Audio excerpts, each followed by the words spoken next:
মানুষের কল্পনার জগৎকেই পাল্টে দিচ্ছে বিজ্ঞানীরা। কয়েকদিন পরপরই হাজির করছে অদ্ভুত সব আবিষ্কার। পৃথিবী তো বটেই, মহাকাশ গবেষণাতেও বিজ্ঞানীদের সাফল্য আসছে একের পর এক। এবার লেজওয়ালা অদ্ভুত গ্রহের সন্ধান পেয়েছেন বিজ্ঞানীরা।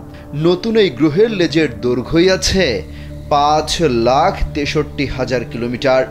সৌরজগতের বাইরের এই গ্রহের নাম দেয়া হয়েছে ওয়াব 69b। বলা হচ্ছে ধূমকেতুর মতো লেজ রয়েছে গ্রহটির।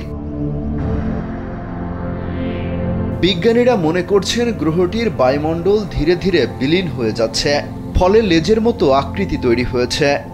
গ্যাসের কণা গ্রহের চারপাশে সমানভাবে ছড়াতে পারছে না বলেই লেজ তৈরি হয়েছে বলে ধারণা বিজ্ঞানীদের। স্যান্ডেলিনা সো, রূপচর্চায় আভিজাত্য। দাবি করা হচ্ছে নতুন লেজওয়ালা এই গ্রহটি পৃথিবী থেকে 160 আলোক বর্ষ দূরে অবস্থিত, যা দৈত্যাকৃতির তীব্র গরম। মার্কিন মহাকাশ গবেষণা সংস্থা নাসা বলছে সময়ের সঙ্গে সঙ্গে গ্রহটির গ্যাস কেন্দ্রীয় নক্ষত্র শোষণ করে নিচ্ছে, ফলে লেজ বের হয়েছে, যা লাখ লাখ কিলোমিটার দূর পর্যন্ত বিস্তৃত রয়েছে।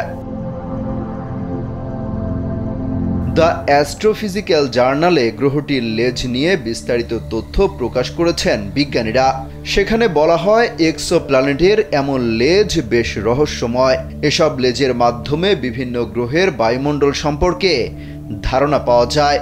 তবে এই গ্রহ মানুষের বসবাসের যোগ্য কিনা অথবা আদৌ সেখানে নতুন করে কোনো গবেষণা চালানো হবে কিনা তা নিয়ে বিস্তারিত কিছু জানানো হয়নি। অমিত হাসান রবিন, কালবেলা।